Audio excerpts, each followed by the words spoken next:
அனைவருக்கும் வணக்கம். இன்னைக்கு காலையில் பார்த்தீங்கன்னாக்கா, மேற்கு வங்க மாநிலத்தில சிலிகுரி பக்கம்னு நினைக்கிறேன். நம்ம ட்ரெயினில் நம்ம மேற்கு வங்கத்துக்கு போனாவே அந்த வழியா அந்த சிலிகுரி எல்லாம் தாண்டி தான் நீங்கள் வந்து போய் ஆகணும். அந்த ஊரில் நின்றுக்கிட்டு இருந்த பேசஞ்சர் பயணிகள் விரைவு ரயில் கஞ்சன்ஜங்கா அப்படிங்கிற ரயில் மேலே பின்னாடி வந்த சரக்கு ரயில் நிற்காமல் அதே வேகத்தோடு வந்து மோதி இருக்கிறது. பிரேக் பிடிச்சியும் நிற்கலையா, இல்லை சிக்னல் விழுகலையா, இல்லை வேறு என்ன ஃபால்ட்டு, இதெல்லாம் விசாரணைக்கு தான் தெரிய வரும் அப்படின்னு சொல்லிட்டாங்க. உதவி எண்கள் அறிவிக்கப்பட்டிருக்கிறது. அந்த ட்ரெயினில் போனவங்க அந்த கஞ்சன்ஜங்கா எக்ஸ்பிரஸில் அந்த அதிவிரைவு ரயிலில் கஞ்சன்ஜங்கா பயணிகள் விரைவு ரயில்னு சொல்கிறாங்க. அது எவ்வளோ ஸ்பீடில் போகும், என்ன சமாச்சாரம்னு தெரியல. ஆனால் நின்றுட்டு இருந்தது. ஒரு ஆறுதலான ஒரு விஷயம் என்ன அப்படின்னா, நின்றுக்கிட்டு இருந்த ட்ரெயின் மேலே பின்னாடி வந்த ட்ரெயின் வந்து மோதி இருக்குது. பின்னாடி இருக்கிறது எப்படின்னாக்கா, லக்கேஜ் இருக்கும்னு நினைக்கிறேன். விரைவு ரயில்களில் லக்கேஜ் இருக்கும். அதுக்கப்புறம் அன்ரிசர்வ்டு கம்பார்ட்மெண்ட்டு தான் இருக்கும் பின்னாடி. இதுதான் முன்னாடியும் பின்னாடியும் அன்ரிசர்வ் கம்பார்ட்மெண்ட்டு தான் வைப்பாங்க. ஆனால் கடைசியாக வர்றது அப்படிங்கிறதுனா, முன்னாடியும் அன்ரிசர்வ்மெண்ட் கம்பார்ட்மெண்ட்டு தான், அது பின்னாடியும் அன்ரிசர்வ்மெண்ட் கம்பார்ட்மெண்ட்டு தான். நடுவில் மட்டும் ரிசர்வ் பண்ணது ஏசி கோச்சு இதெல்லாம் வந்து நடுவில் இருக்கும். இது எதனால் இந்த மாதிரி வைக்கிறாங்க அப்படிங்கிற விவரம் தெரியல. அது நம்ம பேசுனா தப்பாக போயிடும். ஏன்னா முன்னாடியும் அதே சமயத்தில் பேசாமல் இருக்க முடியாது. பேசுனா தப்பாக போயிடும், பேசாமல் இருக்க முடியாது. முன்னாடியும் இன்ஜினுக்கு பக்கத்துலேயும் அன்ரிசர்வ்மெண்ட் கம்பார்ட்மெண்ட்டு, பின்னாடியும் இன்ஜினுக்கு பின்னாடியும் அன்ரிசர்வ்மெண்ட் கம்பார்ட்மெண்ட்டு. அப்போது ரிசர்வ் பண்ண கம்பார்ட்மெண்ட்டு விஐபிக்கள், பணக்காரர்கள் போவதற்கான கோச்சுகள்லாம் வந்து நடுவில் இருக்கும். அப்படி தானே வடிவமைக்கப்பட்டிருக்குது. நான் ட்ரெயினில் போயிருக்கேன், நான் பார்த்துருக்கேன், அதனால சொல்கிறேன். அப்போது அந்த அந்த லக்கேஜ் பெட்டியும் அதுக்கு பக்கத்தில் இருக்கிற பின்னாடி லக்கேஜ் பெட்டி, அதுக்கு முன்னாடி இருக்கிறது வந்து அன்ரிசர்வ்மெண்ட் கம்பார்ட்மெண்ட்டில் இருக்கிற பயணிகள். இப்போ ரிசர்வ் பண்ண கம்பார்ட்மெண்ட்டை விட அன்ரிசர்வ்டு கம்பார்ட்மெண்ட்டில் தான் பயணிகள் நிறையா இருப்பாங்க. கோயன்னு இருப்பாங்க. பார்த்துக்குங்க. அப்போ இறப்பு விகிதம் அதிகமாக இருக்கும். இப்போ கடைசியாக பார்த்த நியூஸ் வரைக்கும் 5 பேர் வரைக்கும் இறந்துருக்கலாம் அப்படிங்கிற மாதிரி நியூஸு. அப்புறம் டெலிஃபோன் எண்கள் அறிவிச்சிருக்காங்க. அந்த எண்களை பார்த்து நம்ம வந்து யாராவது அந்த ட்ரெயினில் நம்ம போனோம், கஞ்சன்ஜங்கா எக்ஸ்பிரஸ் ட்ரெயினில் போனவங்க யாராவது இப்போ நம்ம வழி அனுப்பி விட்ருப்போம்ல. இப்போ நம்ம அப்பா அம்மா அண்ணன் தம்பி யாராவது போகிறாங்க அப்படின்னு சொல்லிட்டு தெரியும்ல, இந்த எக்ஸ்பிரஸில் தான் போயிருக்காங்க அப்படின்னு சொல்லிட்டு நமக்கு தெரியும்ல. நம்ம ஃபோன் பண்ணி கேட்குறதுக்கோ, இந்த மாதிரி பேரில் உள்ளவர் இந்த ட்ரெயினில் வந்தாருங்க அப்படின்னு கேட்குறதுக்கோ, தொலைதூரத்தில் இருக்கிறவங்க அவங்க இப்போ வந்து அது எவ்வளோ தூரம் எங்கேருந்து எங்கே போகுதுங்கிற அந்த இது நமக்கு தெரியல. அப்போ தொலைதூரத்தில் உடனே வர முடியாது. அவசர செய்திக்காக ஃபோன் நம்பர் கொடுத்துருக்காங்க. உடனே ஃபோன் போட்டு கேட்டுக்கலாம். ஐயா, இது மாதிரி எங்கள் அந்த சித்தப்பா, எங்கள் அண்ணன், எங்கள் மாமா, எங்கள் மச்சினன் இது மாதிரி வந்தாங்க. அவர் பேர் வந்து ஏதோ ஒரு பேரை சொல்லி இந்த பேரில் உள்ள நபர் வந்திருக்காரு. அவருக்கு எதுவும் ஆபத்துங்களா, விபத்துங்களா, இது மாதிரி கேட்டறிவதற்கான எண்களை வந்து கொடுத்துருக்குது. இதெல்லாம் அப்புறம் ரயில்வே உயரதிகாரிகள் வந்திருக்காங்க. போர்க்கால அடிப்படையில் மீட்பு பணி நடந்து கொண்டிருக்கிறது. இந்த ஈர வெங்காயமெல்லாம் எல்லாத்துக்கும் தெரியும். இங்கே மட்டும் இல்லை, எங்கே நடந்தாலும், எந்த நாட்டில் எந்த ஊரில் நடந்தாலும், ஒரு ஏழை நாட்டில் நடந்தால் கூட அந்த நாட்டில் வந்து இந்த போர்க்கால அடிப்படையில் எல்லாம் பண்ணுவாங்க. ஏன்னா மனித உயிர் சம்மந்தப்பட்ட விஷயம் இல்லையா, அதனால் போர்க்கால அடிப்படையில் தான் அதெல்லாம் பண்ணுவாங்க. ஆனால் பிரச்சனை என்ன அப்படின்னா, இப்போ போன தடவை ரயில் விபத்து நடந்தது. அந்த ரயில் விபத்துக்கான காரணத்தை வந்து, இப்போ ரயில் விபத்து நடக்கும்போது பயணிகள் 200க்கும் மேற்பட்ட பயணிகள் இறந்தாங்க போன வருஷம். அது எங்கே ஒடிசான்னு நினைக்கிறேன்ல, அது தெரியல, அது சரியாக தெரியல, ஞாபகம் இல்லை, மறந்துடுச்சு. இப்போ மத்தியானம் கூட நியூஸில் சொன்னாங்க, நம்ம தான் மறந்துட்டோம். இப்போ அந்த மாதிரி ஒரு ஊரில் வந்து பார்த்திங்கன்னா, இப்போ விசாரணையெல்லாம் நடந்துச்சு. அந்த விசாரணை விவரம் என்ன, யார் மேலே தப்பு, எலக்ட்ரிக்கலில்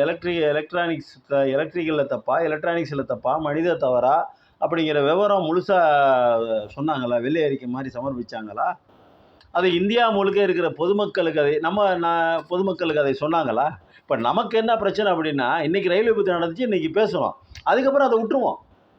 அதுக்கப்புறம் பார்த்தீங்கன்னா நாளைக்கு ஒரு புது விஷயம் வந்துடும், அது ட்ரெண்ட் ஆகும், அதை பற்றி பேசிக்கிட்டு இருப்போம். இன்றைக்கி ஃபுல்லாக ரயிலை பற்றி பேசுவோம், நாளைக்கு ஃபுல்லாக பேசுவோம்.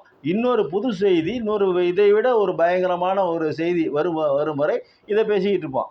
அது வந்துச்சுன்னா அதை கப்புன்னு பிடிச்சிக்குவோம். அதை ஒரு 2 நாளைக்கு 3 நாளைக்கு 4 நாளைக்கு பத்திரிகைகள்லேருந்து, ஊடகங்கள்லேருந்து, செய்தித்தாள்கள்லேருந்து, இது மாதிரி காணொலிகள்லேருந்து எல்லாமே அதான் நடக்குது. அன்றைக்கி என்ன ட்ரெண்டு, அதை மாதிரி பேசுவோம். பழசை பேசக்கூடாது, பேசுனா ட்ரெண்ட் இல்லை, யாரும் பார்க்க மாட்டாங்க. அதை பேப்பரில் போட்டோம்னாக்கா யாரும் படிக்க மாட்டாங்க. இப்போ அந்த விசாரணையெல்லாம் நடந்துச்சு, போன வருஷம் நடந்துச்சு இல்லை, அந்த விசாரணையெல்லாம் நடந்துச்சு இல்லை, அது யார் மேலே தவறு அப்படிங்கிறது அந்த விவரங்களை சொல்லணும்ல, மக்களுக்கு அடிப்படையான மக்களுக்கு சொல்லணும்ல, மக்களுக்கு அந்த விழிப்புணர்வு வரணும்ல, மக்கள் அதெல்லாம் கேட்கணும்ல. இந்த மாதிரி ஒரு விஷயம் சொன்னால் அது முடிஞ்சு போச்சு, இறந்து போயிட்டான், திருப்பி அதை பற்றி நம்ம கேட்டு எதனால நடந்துச்சுங்கிறத நம்ம மக்கள் தெரிஞ்சுக்கணுமல்ல. அப்போ தானேங்க ஒரு அரசாங்கம் பயப்படும், இங்கே வாப்பா, ஏப்பா இப்படி நடந்துச்சு அப்படிங்கிற விவரத்தை நம்ம கேட்டு தெரிஞ்சுக்கிட்டால் மட்டும்தான் பொதுமக்கள் அனைவரும், கிராமத்துலேருந்து நகரங்கள் வரைக்கும், ஏன் கிராமத்தில் இருக்கிறவங்க ட்ரெயினில் போகலையா, நகரத்தில் இருக்கிறவங்க ட்ரெயினில் போகலையா, எல்லாம் தானே கலந்தானே ட்ரெயினில் போகிறாங்க. அப்போது அந்த விவரங்களை கேட்டு தெரிஞ்சுக்கணுமா இல்லையா? அப்போ கேட்டு தெரிஞ்சுக்கிட்டால் மக்களுக்கு அனைவருக்கும் தெரியுது, விவரங்கள் நல்லா தெரிஞ்சுக்கிறாங்க, விவரங்களை பற்றி கேட்குறாங்க அப்படிங்கிற அந்த பயம் இருந்தால் அரசு அடுத்த முறை இது மாதிரி நடக்க விடாமல் தடுக்கும். ஒரு விபத்து நடந்துச்சுன்னா ஒரு 1,00,000 பேர் போய் மீட்பு பணியில் அவன் மத்திய ஒன்றியத்துடைய பேரிடர் மீட்பு குழு மீட்பு பணியை செய்கிறாங்க, மாநிலத்தினுடைய பேரிடர் மீட்பு குழு இருவரும் சேர்ந்து செய்கிறாங்கன்னு வைங்க. ஆனால் பொதுமக்களாகிய அந்த இடத்துல இருக்கிற பொதுமக்களாகிய 1,00,000 பேர் 2,00,000 பேர் ஒன்றா கூடி அந்த மீட்பு பணிகளோடு ஈடுபடணும். அரசாங்கம் பயப்படணும். ஐயையோ, என்னடா மக்கள் இவ்வளோ திரளாக நிற்கிறாங்களே, எல்லாத்துக்கும் உதவி செய்கிறாங்களே, நாளைக்கு இந்த மாதிரி ஒரு விபத்து நடந்தால் நம்மளை எதிர்த்து கேள்வி கேட்பாங்களே மக்கள் எல்லாத்துக்கும் எல்லா விவரமும் தெரிஞ்சிருக்குது அப்படிங்கிற அந்த பயம் அந்த அரசுக்கு வரணும். நம்ம பாட்டுக்கு எவனோ எங்கேயோ செத்து போயிட்டான், நமக்கு என்ன இருக்குது, நம்ம பாட்டுக்கிட்ட ரயில் விபத்து நடக்குது, நம்ம பாட்டு வீட்டில் உட்காந்துருப்போம் அப்படின்னு எனக்கு என்னான்னு வீட்டில் உட்காந்துருந்தோன்னு வச்சுக்கோங்களேன், எதை பற்றியும் கேட்காம இருந்தோன்னு வச்சுக்கோங்களேன், நம்ம அரசாங்கம் வருஷத்துக்கு ஒரு தடவை இந்த மாதிரி விபத்து நடந்துக்கிட்டே தான் இருக்கும். எல்லா டைமும் உயர் அதிகாரிகள் வருவாங்க, போர்க்காலம் எல்லா நாளையும். இப்போ பாருங்க, இன்றைக்கி ஒரு விபத்து நடந்திருக்குதா, போன வருஷம் அதே தான் சொன்னாங்க, அதுக்கு முதல்லையும் இன்னொரு விபத்து நடந்துச்சு, அதுக்கும் அதே தான் சொன்னாங்க. அடுத்த வருஷம் இது மாதிரி ஏதாவது ஒரு விபத்து நடந்துச்சுன்னா நடக்கும்னு நான் சொல்ல வரல, நடக்கக்கூடாது என்பது தான் நம்மளுடைய பிரார்த்தனை. ஆனால் நடந்தால் என்ன சொல்ல, இதே வேலை தான். அப்புறம் உயரதிகாரிகள் வருவாங்க, மத்திய மந்திரிகள் வருவாங்க, அப்புறம் ரயில்வேத்துறை அமைச்சர் வருவார், அப்புறம் ஒன்றியத்தோட பிரதம அமைச்சர்னு சொல்லிக்கிட்டு இருக்கிற ஒன்றுக்குமே துப்பு இல்லாத ஒரு பிரதம அமைச்சர்னு ஒருத்தர் சொல்லிட்டு இருக்காரு, அவர் வருவார், எல்லாரும் பார்ப்பாங்க. பார்த்துட்டு என்ன பண்ணுவாங்க, இதே மாதிரி போர்க்கால நடவடிக்கைகள் உயரதிகாரிகள் இறங்கியிருக்காங்க, மீட்பு படையினர்கள் அப்படியே இது பண்ணிக்கிட்டு இருக்காங்க, எல்லாம் பண்ணுறாங்க, அதெல்லாம் எங்களுக்கு தெரியும். பண்ணாமல் என்ன பண்ணுவாங்க, அவன் மனுஷன் தானே, பேரிடர் மீட்புக்குள்ளே இருக்கிறவங்க பூரா மனுஷன் தானே. அப்போ அவங்களுக்கு தெரியுமில்ல, ஐயோ மனித உயிரை பற்றி அந்த கவலை இருக்கும்ல, அப்போ அழுதுகிட்டு அந்த பல்லை கடிச்சிக்கிட்டு அந்த வேலையை அந்த மீட்புக்குள்ளே செய்வாங்க. ஆனால் அப்புறம் விசாரணையெல்லாம் நடக்கும், அப்புறம் அதுக்கப்புறம் சிபிஐக்கு மாற்றுவீங்க, அதுக்கு மாற்றுவீங்க, இதுக்கு மாற்றுவீங்க, போட்டு மல்லு கட்டி கிடப்பீங்க. ஆனால் என்ன விவரம் நடந்தது, ஏது நடந்தது, என்ன நடந்துச்சு, இனிமேல் நடக்காமல் இருக்கிறதுக்கு என்ன வழி? வருஷம் ஒவ்வொரு தடவையும் நடக்கும்போது இந்த விவரங்கள்லாம் இனிமேல் நடக்காமல் இருப்பதற்கு நாங்கள் ஏதாவது செய்வோம். என்ன செஞ்சுருக்கீங்க இப்போ இன்றைக்கி நாளைக்கு தான் தெரியும். இன்றைக்கி பூரா பெட்டி பாருங்கள், அப்படி தலைகீழாக மேலே ஏறிக்கிட்டு தொங்குதுங்க பயணிகளுடைய பெட்டிங்க. பயணிகள் ரயில் பெட்டி மேலே இப்படி அந்த இடத்துல நிற்கிதுங்க, பார்க்கும்போதே பதறுது அளவு. எத்தனை பேர் இருந்தாங்களோ, எத்தனை பேருடைய கனவு, எத்தனை பேருடைய ஆசை, எத்தனை பேருடைய லட்சியம் அனைத்தும் அந்த பெட்டிகளில் மண்ணோடு மண்ணாக மக்க போகிறது. அப்போ அரசாங்கம், நான் டெய்லி இது மாதிரி நடக்குது அது அப்படி நான் சொல்ல வரல, ஒரு முறை கூட நடக்காமல் தவிர்ப்பதற்கான என்ன வழி? எல்லா நாட்டிலும் இதான் நடக்குதா? ஜப்பானில் புல்லட் ரயில் ஓடுது, அப்படியே மணிக்கு 500 கிலோமீட்டர் 450 கிலோமீட்டர்னு ஓட்டுறாங்களே, அவங்க இது மாதிரி தான் தப்பு பண்ணுறாங்களா? அவங்க ஊரில் தான் ஏதாவது புல்லட் ட்ரெயின் இது மாதிரி விபத்து நடந்திருக்குன்னு சொல்லிட்டு நமக்கு செய்தி வந்திருக்குதா, படிச்சிருக்கிறோமா? என்னங்க நீங்கள் பாட்டு உங்கள் சௌகரியத்துக்கு வருஷத்துக்கு ஒருத்தர விபத்து நடந்துக்கிட்டே இருக்குது, எல்லாத்துக்கும் உயிரிழந்தவர்கள் வராங்க, எல்லாத்துக்கும் போர்க்கால நடவடிக்கையில் மீட்புக்குள் வந்திருக்குது, போர்க்கால நடவடிக்கையில் மீட்பு பணி நடந்துக்கிட்டு இருக்குது. அப்புறம் இதை பற்றி விசாரணை அமைப்புக்கு வந்து விசாரணை பண்ண சொல்லி உத்தரவு போடுறீங்க, சிபிஐட்ட கொடுக்குறீங்க. ஆனால் விபத்துகள் நடந்து கொண்டே தான் இருக்கிறது, மனித உயிர்கள் பலியாகி கொண்டே தான் இருக்கிறது. இதை தடுப்பதற்கு என்ன வழி, விபத்து நடக்காமல் இருப்பதற்கு என்ன வழி அப்படிங்கிற விவரத்தை யாருமே எதுவுமே சொல்கிறதில்ல. மனித தவறா, மிஷினோட தவறா? சரி, மனித தவறாக இருந்தால் ஏன் இப்படி நடந்துச்சு, மிஷினோட தவறாக இருந்தால் ஏன் இப்படி நடந்துச்சு, அது நடக்காமல் இருப்பதற்கு என்ன பண்ணணும்? விபத்துகள் நடந்துக்கிட்டே தான் இருக்குது.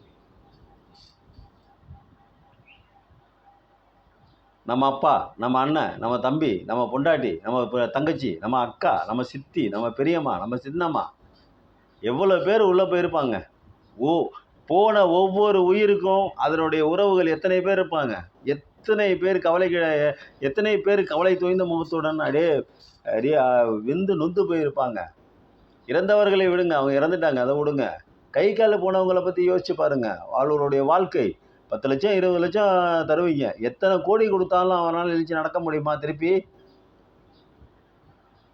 அப்போது பாதுகாப்பு நடவடிக்கைகளில் கவனம் செலுத்தணும் அப்படிங்கிறது தானே இதை காட்டுது. இது புல்லட் ரயில் ஓடுதுங்க சைனாலேயும் ஜப்பான்லேயும், பாட்டு 300 கிலோமீட்டர் 400 கிலோமீட்டர். நம்ம ஊரில் 100 கிலோமீட்டர் வேகத்தில் ஒரு ட்ரெயினுக்கு நம்மளால் பாதுகாப்பு கொடுக்க முடியல. நின்று கிடந்த ட்ரெயின் மேலே பின்னாடி வந்த ட்ரெயின் வந்து மோதுது.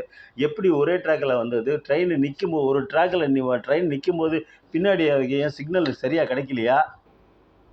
சரி, அப்படியே சிக்னல் கிடைக்காட்டியும் வண்டி தூரத்தில் வரும்போது, 100 மீட்டர் தூரத்தில் வரும்போது டிரைவர் பார்த்துருப்பார்ல, அப்படி கண்ணாடியில் தான் முன்னாடி பார்த்துக்கிட்டு தானே ஓட்டுறாரு.